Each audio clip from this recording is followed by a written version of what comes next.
Good afternoon. I want to thank everybody who joins us in Ukraine Media Center, Ukraine Forum, in this studio and online. We continue our operation today. It's almost 9 years of the war and almost 9 years of the occupation of Crimean Peninsula. It's a very sensitive and important topic for us. And on the 26th of February, we will celebrate the day of, or commemorate the date of the resistance of the occupation in Crimea, and I want to introduce our speaker today. Is Tamila Tasheva, the permanent representative of the President of Ukraine in the Republic of Crimea. So what can we say about the resistance in Crimea within these 9 years? Good afternoon, glory to Ukraine, and in continuation of your words about 9 years of occupation and war, it's been almost 1 year of the full-scale invasion against our country, and really it's been 9 years of the resistance of the Ukrainians in Crimean Peninsula since the 26th of February is commemorated as the day of resistance to Russian occupation in Crimea.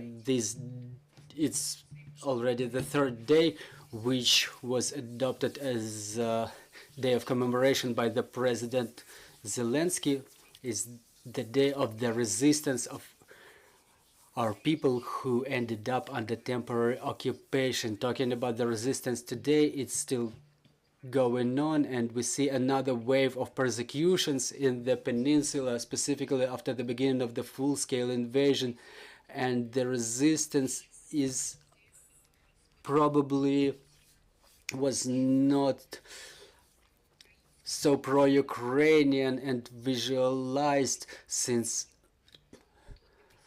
the beginning of the invasion, because it first relied on the human rights. There were Ukrainian and Crimean Tatar flags in Crimea, but what we see today are the Ukrainian songs during weddings, Ukrainian national or folk songs related to the culture of a military songs, when those songs are being translated not only during weddings but also in the study rooms. The people who spread the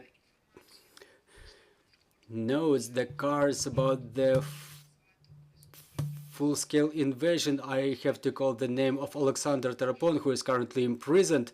He was attacked in Russian Federation, and he was imprisoned for 2.5 years by occupiers for telling the truth about the war. It's Bogdan Ziza, who is being persecuted in the peninsula. He poured the yellow and blue paint on the occupational administrations, and dozens or hundreds of people who to a certain extent resist the occupational government. We see the captions "Glory to the Armed Forces of Ukraine" on the walls of the occupational administrations. We see the pictures sent to the with this Ukrainian serviceman who sends the Russian military Russian warship, everybody knows where, on the background of the pillar in Sevastopol. And regardless of all the victims of the war, of all the casualties that we have now, we keep talking about the resistance which still exists in the peninsula, and we commemorate the people who were brave enough to talk about that. And I would like to dedicate our briefing today to the subject of how we commemorate this day on the level of the government and the state. On the 25th of February, together with our partners, we will demonstrate a documentary, Crimea, how it happened. This is the documentary which tells the story of Ukrainian military who were loyal to their allegiance and were the first to face the tactics of the hybrid war. During this event, everybody will be able to talk to the authors of the documentary. It will be happening in Oscar cinema, and 50% of the revenue will be transferred to the Come Back Alive Foundation, which raises fund for the 10th brigade, named after Igor Bidzai, who guided from Novofedorinka, which became known to everybody, not only after the explosions in August 22. He took all the military material from Novofedorivka and he transferred it, he guided it to the mainland Ukraine. So this brigade is currently in need of funds, and those funds will be forwarded to them. On the 26th of February at 16 o'clock in the House of Cinema, for the first time in Ukraine, there will be a demonstration of the movie by The Voice of Crimea. Is dedicated to Neriman Julan, the first deputy of the head of Majlis of Crimea. He was arrested and imprisoned, and he may be convicted to the 17 years in prison. The visitors will be able to talk to Natalia Komanyuk and Anna Tsivila, the authors of the movie. On the 27th of February, the Office of the Commissioner of the Human Rights of the President, there will be an event dedicated to the violation of human rights in the peninsula of Crimea and violation of the rights of our citizens who are persecuted due to political reasons. And as of today, we have 181 political prisoners, including 116 Crimean Tatars. And we know that 33 of them are the prisoners from Kherson and Zaporizhia regions. They were illegally deported, illegally imprisoned, and they were brought to Crimea, and some of them were even deported to Russian Federation. But we have to keep talking about our civil hostages.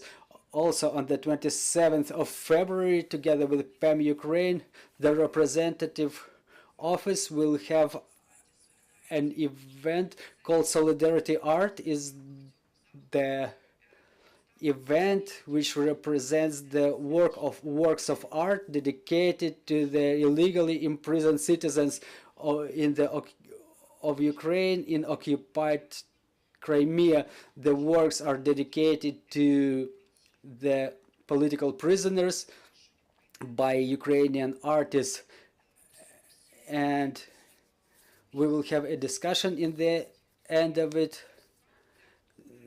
Present there will be famous musicians, artists, and the directors, and also those who sympathize to our political prisoners. Also on the day of resistance of occupation, we developed a special visual style. The symbol of the day, the symbol of the resistance, is the logo of a peninsula performed by Rustem Skibin, the artist. It will be encircled with a yellow stripe. Why yellow stripe? Because it's a known movement in the territory of Kherson and Zaporizhia regions, and the movement is active in Crimean Peninsula as well, and is the symbol of resistance. This is why Crimean Peninsula will be encircled with this yellow stripe. And National Council on Broadcasting called all the media community, the journalists, both commercial and state TV channels, to use that logo in during their broadcast on the 26th of February, and we invite our journalist colleagues to use that symbol dedicated to the Day of Resistance. We also invite the journalists and the representatives of Ukrainian government to organize the events devoted to the Day of Resistance of Crimea, to shed light on this event during TV marathons organized in central TV channels. or on the local television, because it's being very meticulously tracked by our citizens in Crimea, who are the victims of occupation and who act bravely resisting this occupation and big war which started almost a year ago. We are convinced that victory will be ours, and for Ukraine, I want to emphasize it once again, for the military command, for the president, for our citizens, they used to say that it all started with Crimea and it will end in Crimea, and our victory will be the return of all our territories, including the Crimean Peninsula. This is why shortly in year 2023 we hope that Ukrainian Crimea will be free. Thank you. Thank you, Ms. Tamila. Dear colleagues, you may ask your questions. Pass the microphone to the journalist, please, dear colleagues. Well, we don't have questions on the floor. Thank you for this conversation. Please, or we're having questions on the floor. You emphasized that the war started in Crimea. The war started, and it was proven in the course. The war started in Maidan. The first time Russian mercenaries were used on the 18th of February. On the 20th of February, it was proved in the course that the Ukrainian insurgents were shot in the Alley of Glory.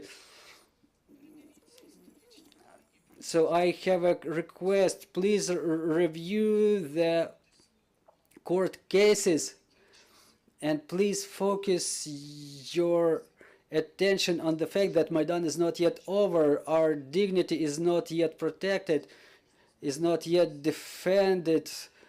I think our paths crossed before, but we have to understand that it's the common war of protection of Ukrainians, regardless of the nationality, regardless